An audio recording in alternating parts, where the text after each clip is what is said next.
Okay, yeah, y'all. Truck like us, we got the one and only CDL Shorty in effect. How's everything going, brother? Oh, everything's going great. Everything's going great. I want to personally thank you for reaching out to me to allow me this opportunity. I appreciate it. Likewise, likewise. I got to give you your props on this too. In my opinion, you're like the only one I see on the media streets, really like, giving game and telling truckers what they need to do. You're like a professional CDL instructor on the media, so it's well needed in the community. I appreciate it. Thank you. So right now, what we got going on is Blitz Week, and as I was tuning into one of your videos the other day, you explained something to me that I never knew on DataQs for drivers to challenge their violations and inspections. Can you get a little deep on that for us? Yes, sir. Yes, sir. So, I'm a history, not really history, but I'm a research person to the day I die. I research everything inside and out, especially the trucking industry, because the trucking industry has been so great to me and my family, in my personal life. So I like to do a lot of research and, bring things to light that people may not know, especially a lot of new people that's getting into the industry. And yes, I found out, that DataQ, you can go in and say if, with it being Blitz Week, you can challenge a DOT violation. Now, you can only challenge it within the first 30 days, and preferably if you don't hear anything back within the first 14 days, you want to re-challenge it again within that after that first 14 days if you haven't heard anything back. Now, it's got to be something that you know in your heart, and also have the paperwork to back up the fact that this DOT officer was wrong, because when you do a data queue, trust me, it goes to the state, it goes to everybody, the higher ups, and then the higher ups in that state will come down on that state trooper, whoever gave you that violation. But Mm. if you're not accurate, and if you don't supply good information, if you supply false information, they can then in turn do a whole investigation on your company and shut you down. So you have to be accurate, you have to show supporting data, and yes, you can get it overturned. Oh wow, because you got a lot of bullshit drivers out there. They'll be in the wrong and just end up just want to fight it, just to fight it, and they're not even, they don't even have the rights to even fight the violation or the inspection. Correct, correct. So when you do a data queue, you got to make sure you got all your ducks in a row. Yeah, because this is Blitz Week, so a lot of times right now, even what I heard from a DOT officer, you could get pulled. You could be driving in New Jersey, get pulled over, and then when you hit to Maryland, get pulled over, hit to Virginia, get pulled over. So you could get pulled over in multiple states along your route, and each state, acts, differently, according to some of these laws. Yeah, you can get pulled over in each state. Now, if you, let's say you've been pulled over in New York, right? And let's say if you had a clean violation, clean, or not violation, a clean DOT inspection, right? Hmm. 9 times out of 10, they'll put that in the computer, and 9 times out of 10, other states won't bother you. But let's say if they gave you a violation on something, or if they gave you a warning on something, they put that in the computer, and then other states will start, hassling you and things of that nature. Also, you want to make sure you keep the name of your trucking company on the side of your door, the name and the DOT numbers. You want to keep those clean. Now, it's been proven that your truck could be dirty and it could be nasty as all get out. But if the side of your truck, if that name, that MC and that DOT number, if you took time enough to clean that off and your dash is not dirty, guess what? 9 times out of 10, DOT may not mess with you, because Hmm. they'll think about it as if, hey, wait a minute, this driver, his truck is dirty. He may not be able to make it to a truck wash. His or her truck may be dirty. They might not have time to make it to a truck wash, but at least they took time to get out and wipe down the numbers, the MC number, DOT number, and the name of the trucking company on the side. Man, that might show them that, hey, this driver is professional. Right. And I also heard something too from an officer. They judge you personally. Like, say, for example, a DOT officer, walks up to your truck, steps on the step, and the truck might smell a little funky, Yes. or you might smell a little funky, and it might Yep. you got bill of ladings on the dashboard, papers on the dashboard, garbage inside the truck. That gives them a reason to even dig deeper. So, to all my truckers out there, especially the ones that are not that, well kept clean, you got to clean your truck. I seen some truck drivers, they're like hoarders. You got all kind of shit inside the cab. Right, right. You're absolutely right on that because at the end of the day, we're considered professional drivers. So you can't just get up looking no any kind of way and smelling no any kind of way. You got to be professional out there. You got to wash your behind, Hmm. brush your teeth, and guess what? If you get pulled into a DOT weigh station and if you look professional, then 9 times out of 10 they may not bother you because you look the part. Right. So yes, that's right. And also it's a huge myth out there, which if you go on my YouTube and my Instagram, you'll see it's one of my later videos. But you'll see a lot of people have been talking about DOT could bust you on the linen on your bed or if your bed is made. That is completely false. There's actually a DOT law and rule and regulation, 49 CFR. I forgot the rest of it, but like I said, it's in the video that I made previously. But sleeper berths, guess what? They only go by the inches of the sleeper berth, and they go by if you can get out of it safely. If you can get in and out of it safely, meaning no obstruction. So Okay. meaning if there's a fire inside your cab, can you make it from your bed to that driver's seat out that door? They will give you a ticket on stuff inside the little hallway from your bed to the driver's seat. If you Right. got like some shoes there, some boots, or maybe a can there or a bag or something like that, they can give you a ticket on that because that's obstructing you from getting out that cab safely. But Right. making your bed and the type of linen you got on your bed, they ain't worried about that. Okay, yeah, because that's important too. Got to keep that cab clean.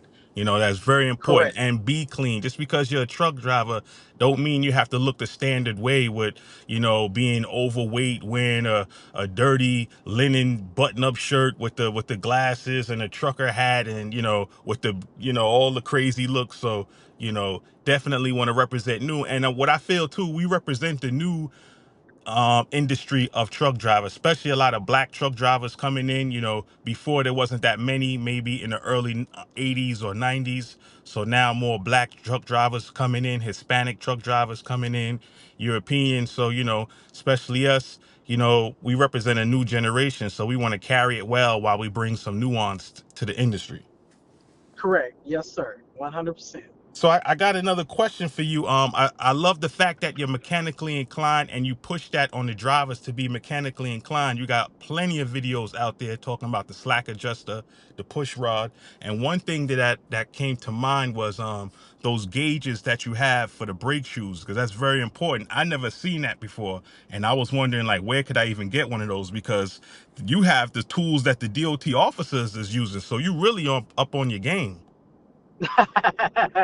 You know. Thank you, my friend. Thank you, my friend. Yeah, man, you can actually get them I got mine at Napa Auto Parts. They sell them, or you can go online, Amazon and things of that nature that have them as well too.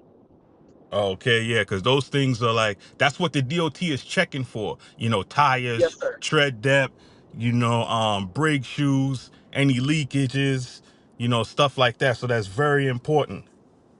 Yes, sir. Yes, sir. And did you see the video where I was showing the young gentleman how to measure his brake shoes using that gauge you was talking about, and then also how to tighten up his shoes? Yes, yes, I seen you. Yeah. You was saying go So a quarter. I'm going to show it in in this video too. I don't want to repeat anything that's incorrect, but you was showing the tools. I think the 11 millimeter. like I said, your brakes are good because you don't have this gap right here. It should be a big gap. That's what DOT look for, right? And remember, I told you about these, right? He got very good brake pads. Y'all see that? But let's say if he needed to have them adjusted, you want to get you a drive set, all right? This is a ratchet drive, all right? And this is a 11 Y'all see it? It's 11 millimeter. You see it? It's 11 millimeter right there. Then all you got to do is put it on here like this, right? That's all you got to do. Now, I want you to hold this and film me. All you got to do, and then what you do when you crank it down, all you're doing is the brake pads, the brake shoes, you're fitting them to the actual drum. This is the drum. All right? That's all you're doing. So, and when you hear that, don't get scared. It's all right. It's just tighten. Then after you do that, all you want to do is click this, click that from that side to that side, and then you want to back off of it, half a quarter. So just back off of it, right there. And guess what? You're good to go. Yes, yes, sir. Yes, sir. Yep, I was showing that gentleman that.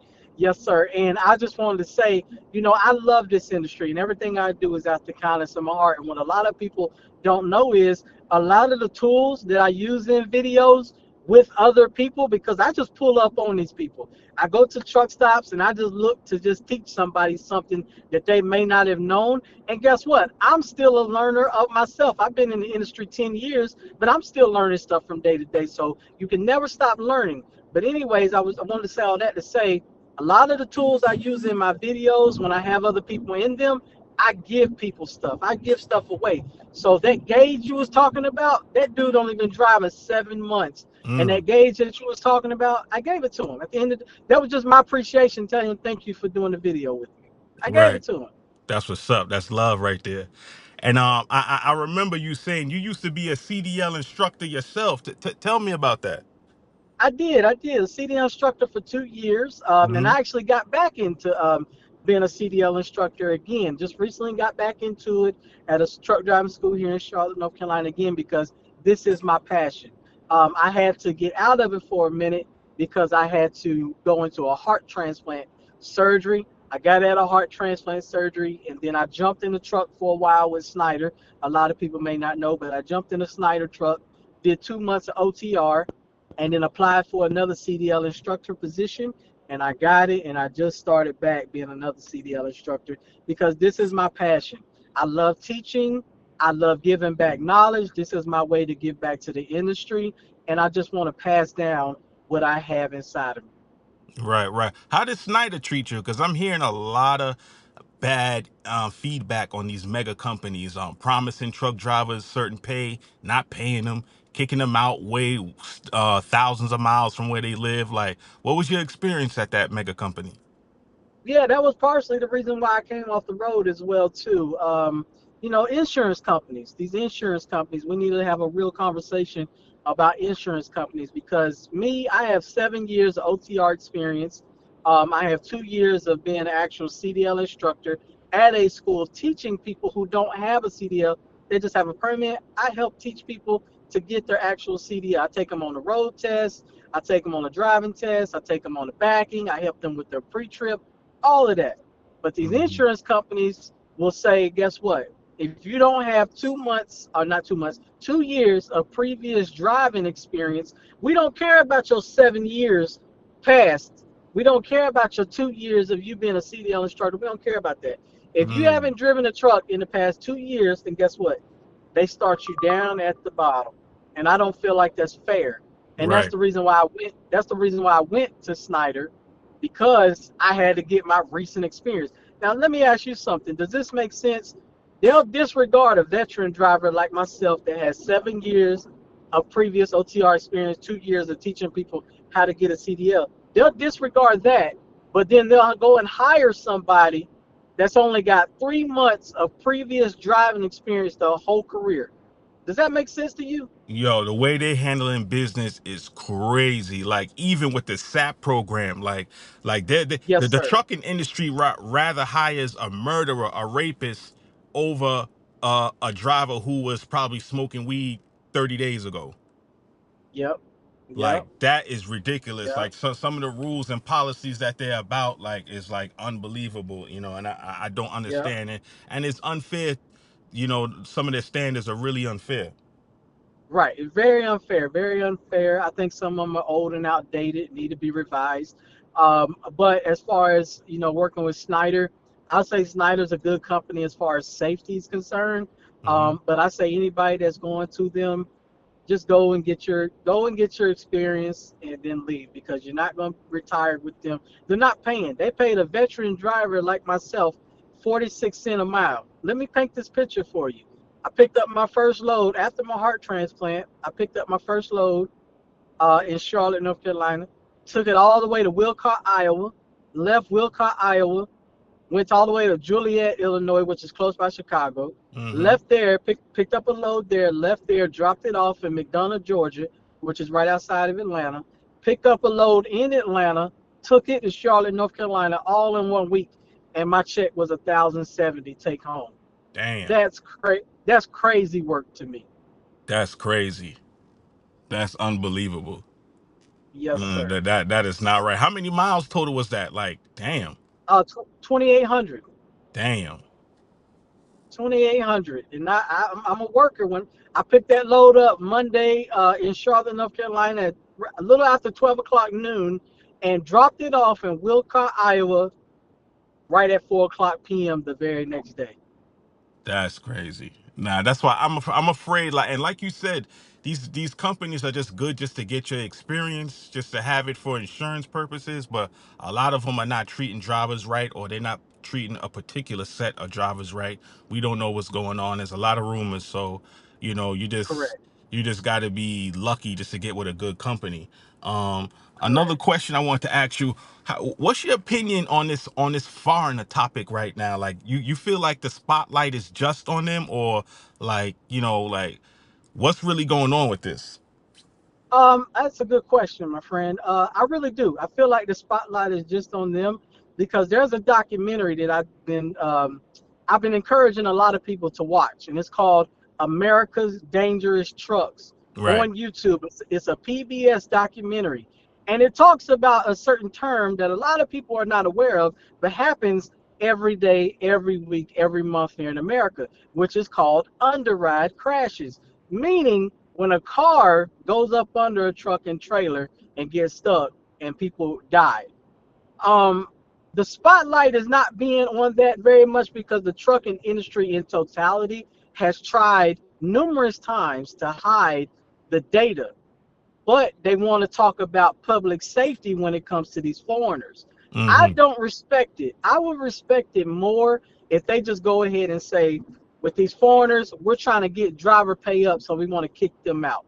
I can see that, and I can respect that more than them talking about public safety, because in that documentary, it shows where the trucking industry, the American Truckers Association, NHTSA, which is National Highway Transportation Safety Administration, and OIDA has actually hid data.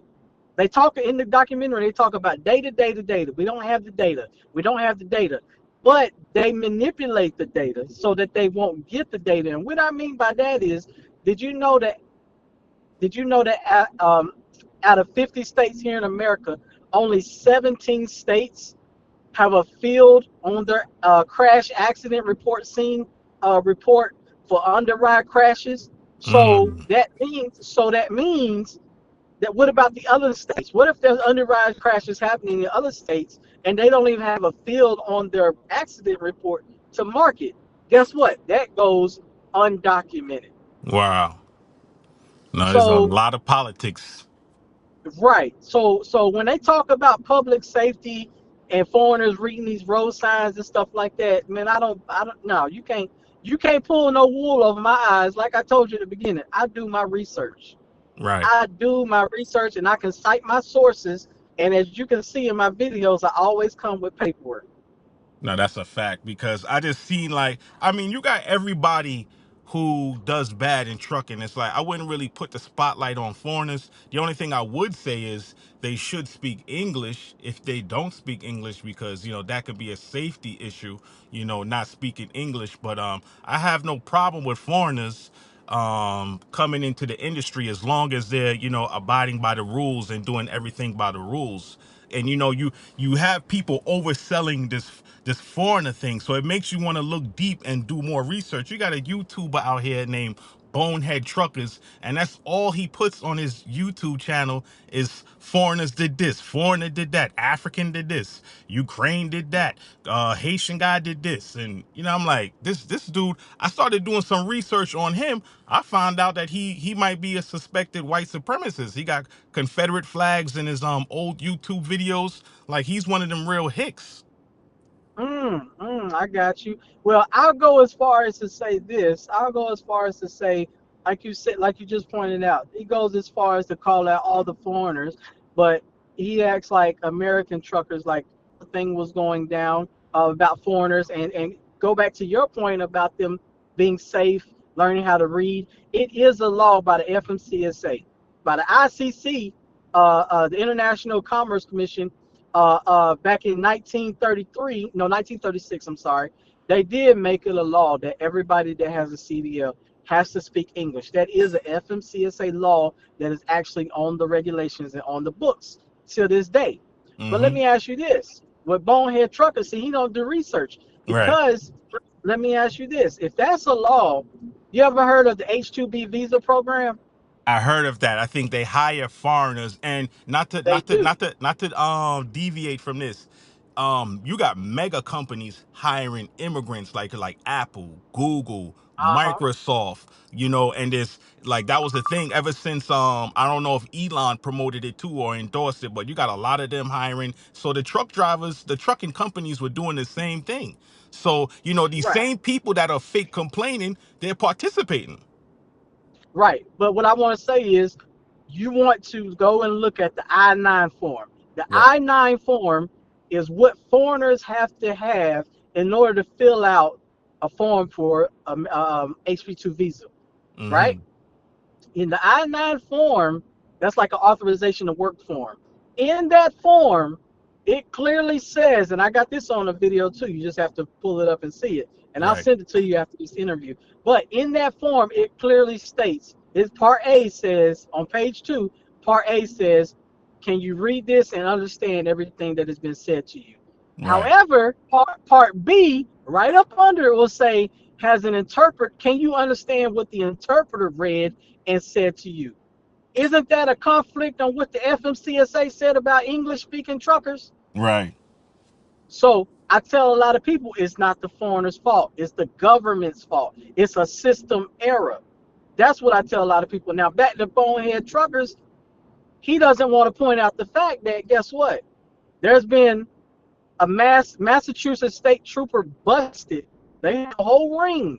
And these were white men, had a whole ring I seen giving that. CDLs out for bribes. At 6, 4 men trusted with the badge as Mass state troopers allegedly violated that trust in a bribery conspiracy. Thanks for joining us. I'm Glenn Jones. And I'm Priscilla Casper. Now, in total, 6 people were arrested in a scheme that gave guaranteed passing scores to certain applicants for commercial driver's licenses. The scheme is said to have involved 4 troopers responsible for issuing the CDLs. 2 of the troopers are retired, but all of them have been charged, along with 2 civilians. Authorities say licenses were given to 17 drivers who failed or never took the test in exchange for goods and services, with troopers sharing text messages like this one. Did the 1030 pass today? Yes, sir. He got the golden handshake. Sergeant Gary Cedarquist was head of the CDL unit. The U.S. Attorney says a $10,000 fix to his driveway in Stoughton was done for free. Also for free, a snowblower and other items. Investigators say troopers like Joel Rogers also conspired with 2 civilians at a trucking firm and a water supply company to benefit themselves. Mm-hmm. Have you seen him? Have you seen Bonehead Trucker put them and blast them on his channel? No, because those are his friends. Exactly. Yep. Exactly. So he's not being fair. He's being one-sided, and I've called him out many a times Now he's for being being very unfair. disingenuous, because you know how many meth heads I seen at the truck stop, working at For the truck sure. stop, driving. For You know how sure. many meth heads and alcoholic I seen driving? That's American. For sure. For sure. And he not calling them out. Very, nope. He's very biased. He's very one-sided. I even made a video pointing out the non-domicile and domicile CDL crashes that the state of Arkansas has. And guess what? They're neck and neck. They're not far apart from each other. I seen They that when make you it put sound, it out too. Yep, they make it sound like, and like I said, I do my research. So you can't pull no wool over my eyes. They make it sound like these foreigners are having unbelievable crashes. When guess what? American truckers are too. Mm-hmm. Nah, that's the thing. And we're not simple. So like you said, we definitely do our research. You can't just believe, like I seen you say on a video before, even what you say, do your research. Even if you said it, no matter who said it, do your Yes, research. sir. And Yes, sir. Yeah, fact check me. Don't mm-hmm. fact check me. Don't ever go by. Don't ever take me as gospel. Fact check me. You know why? Because I'm not perfect, but I try my damnedest each and every day to do my research and check my facts. But I don't have a problem with somebody coming behind me and fact checking me because that's not going to do nothing but make you smarter or them smarter, and we can come together and we can have a what in-depth, deep conversation. That's a fact. That's a fact. One thing I want to say about trucking, especially around this COVID time in like 2020, 2021, you had so many people coming out selling courses. You want to open up a trucking company, you want to do dispatching. They done killed the dispatching game in 2020, 2021, 2022. They done killed the dispatching game. They killed it so much, you got people in Pakistan that heard and started dispatching in America. That's how damn much they done killed the dispatching game. I was like, damn. Oh man. One dude in particular, I don't have no beef with him. I don't know him, but I've been hearing some things like how you've been hearing some things is Alex Good Energy. Now, his course was like so much like attraction towards this course. You had a lot of people going there, and what I don't like about some of us, we get excited when we see somebody with a fancy car, a fancy house, Yes. jewelry, and just automatically assume that they know what they're talking about because they got this and that when you don't even know the person. Now, I'm not saying Alex doesn't own what he has or he shows. I don't know his business. I don't know nothing about his money, but it appears to seem that he's very successful. So when he sells these courses, everyone just flocks to it, especially like, ignorant people just flocks to it. I'm just asking you, do you think he's the real deal or he's just a good salesman? Hey, I tell people all the time, that man is nothing more, nothing less than a damn good used car salesman. And Mm, you know what irritates me? Just exactly what you said. A lot of people will see me and my stance on him or anybody else that's like him. And guess what? They'll say, "Why are you talking down on a successful man?" Let me mm-hmm. ask you something. What does success mean to you? Does success mean that just because you see him fronting and flossing on Instagram with cars and taking vacations and all this, and does that equal success? So That's you mean to tell me that I need to put all of the stuff that I got in my life on Instagram and you will say that I'm successful? Yeah, that's crazy. That That's just like that's low-minded. Looking just surface level, exact just looking at the exactly surface. exactly, and that's the type of people that he attracts. Mm-hmm. Because That's I'm the here. type of people that he attracts. Because I'm hearing some people that join this course and I'm speaking to them and they don't even know certain things. So I'm like, wow, I'm thinking, I thought his course was the bomb. I never took his course. I don't know, but I'm just going off of what some of his quote unquote students that I had dialogue with, and I was just talking to them. And, when you speak, you expose yourself. So they didn't know certain things. And I was like, damn, they went to his course. I'm like, what's going on? How come you didn't know such and such? How come you didn't know that? And now I'm just looking deep into it because at that time, people were so vulnerable, so gullible. They've been hearing, oh man, I'm driving a drive-in trailer. I'm making 15,000 a week gross. And then people just jumped in the game. And then all those people they thought the rates were going to stay that way. They had all these payments. And then by 2023, most of them came out. Right. He took advantage, like you said, he took advantage of gullible people. And That's all he did. I Point was just blank like, period. damn.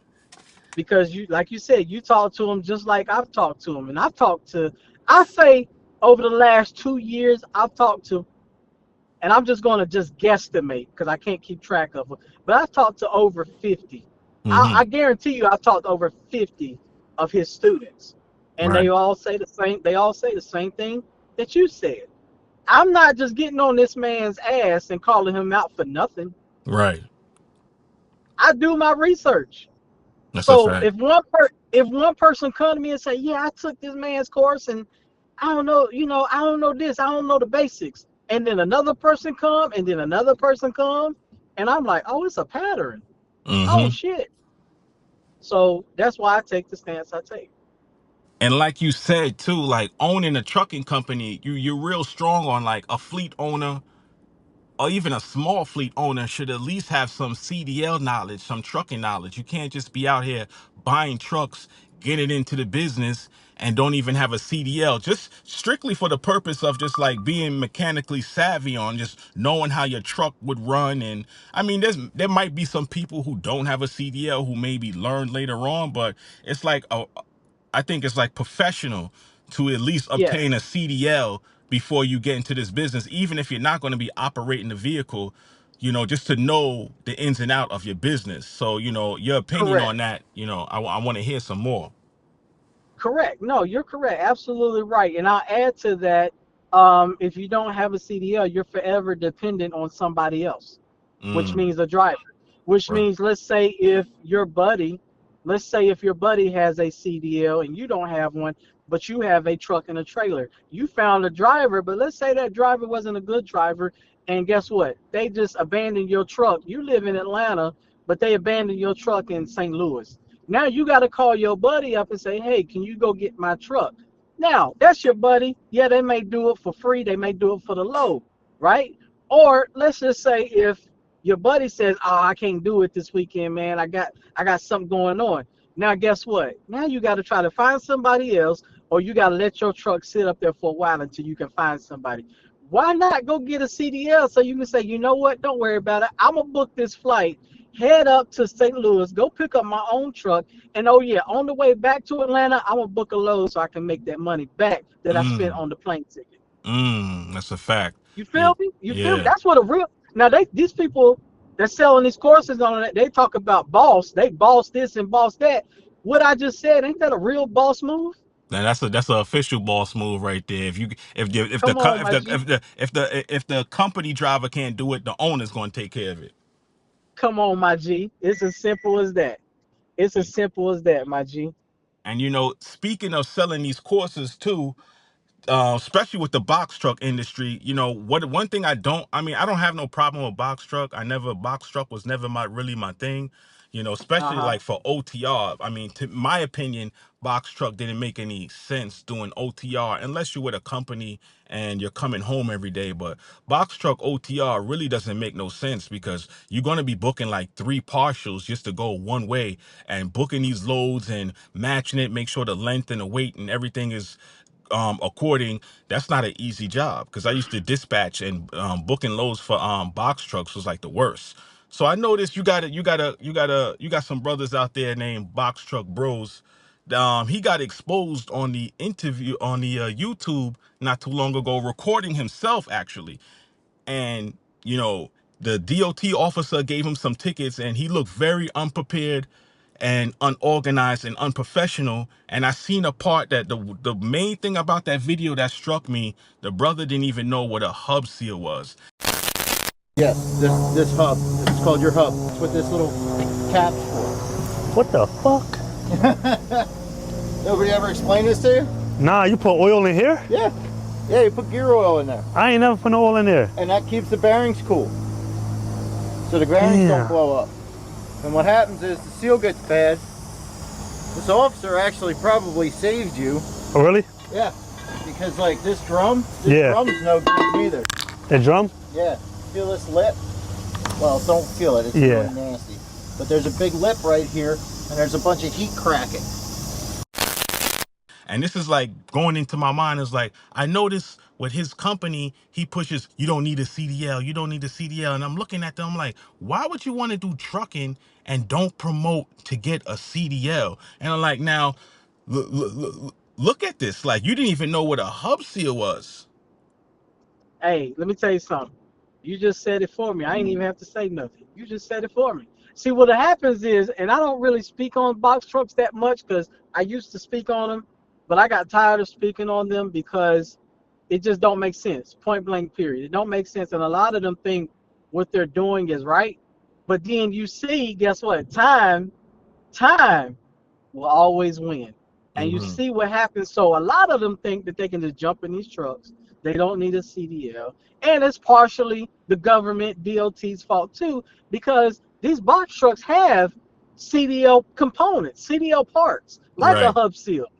Now, what I was saying in regards to them is, I like the fact that he was being transparent when he made that video. But rule number one, when it comes to DOT and violations, don't ever record the DOT doing anything to your truck, I because number heard one, that because they're gonna go in, boy. yeah, not only are they going to go in, they have every right to go in, because guess what? Now they're really held accountable. Now they know people are going to see this, and it may get back to their superior officer or Hmm. whatnot. So of course, you think they're going to make look stupid? You think they're going to make you look stupid or them? They're gonna make that truck driver look stupid.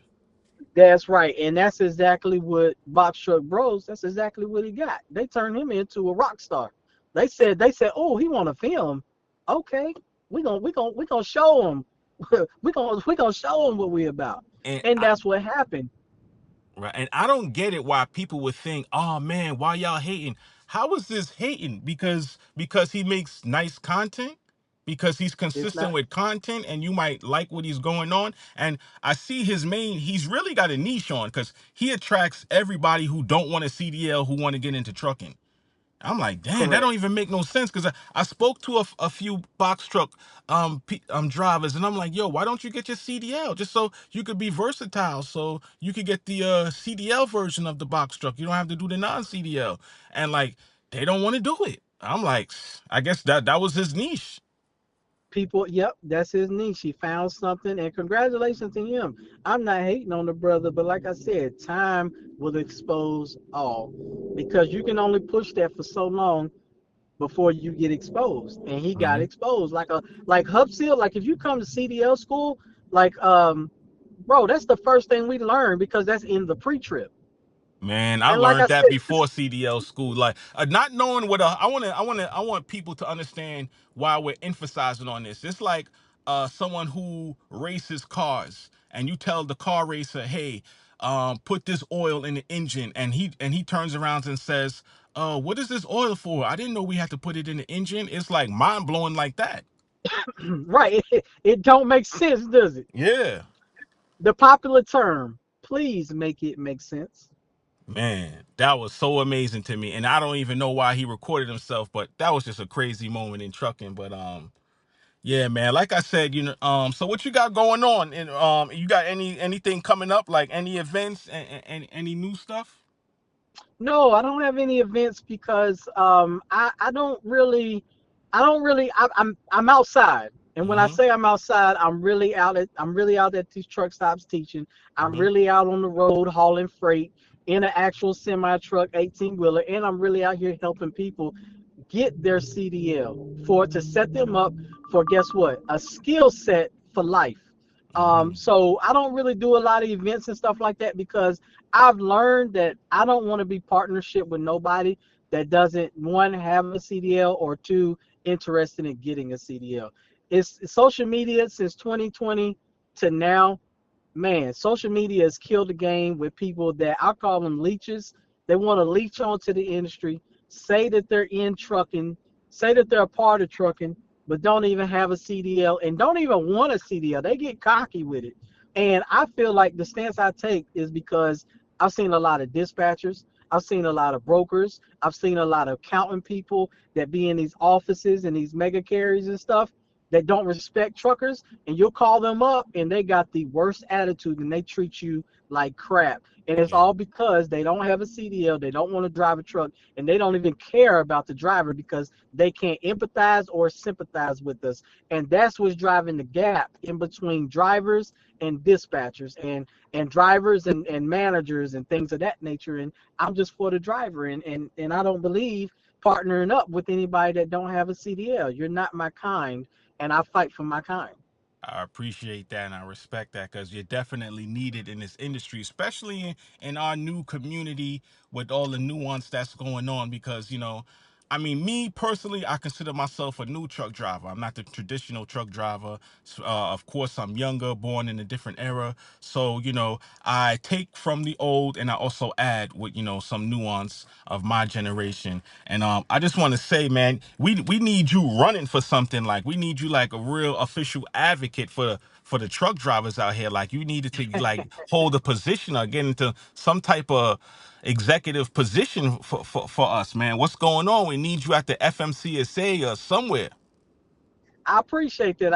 Well, I need your help. I need you to help to, to keep passing my stuff along, man. And Hmm. if I got something like, if I got something I want to, like, if I want to go to Washington and stand before a committee or something like that, I just need all my drivers to stand with me.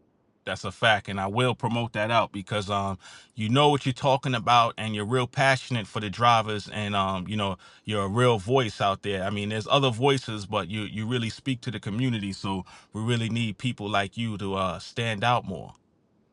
Thank you. Thank you. I appreciate that. That means a lot, my friend. That Yeah, means so a lot. anything you got going on, I'll definitely endorse it. Your YouTube channel, CDL Shorty, your Instagram, CDL Shorty, and I want all the viewers and listeners to like, just gravitate to what you got going on and follow him, subscribe to the channel, and you'll definitely learn a lot. You're like my CDL instructor on these social media streets, like for real. All those videos that you've been doing talking about the fifth wheel, talking about the slack adjuster, like all those videos I actually save. And then when I'm out on the road or I'm talking to my friends, I'm like, yo, look at this video. Did you update this and that yet? And they were like, oh, let me go check that out. I'm telling you, your video really helps us out. Thank you. Thank you. That means a lot. And I do it for you guys. I really do.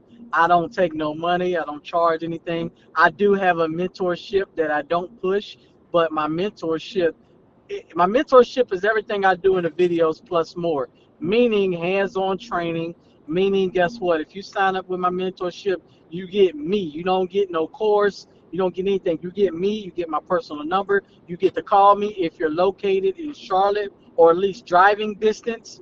Man, I Mm-hmm. come out to you. I will help you get hands-on with the truck. I help you do anything I can do. And I don't sell no courses or nothing. And that's another thing, my friend. A lot of these gurus, they really got a lot of money on helping people set up their LLC and all of this and all of that, right? Set up their business, not knowing that guess what?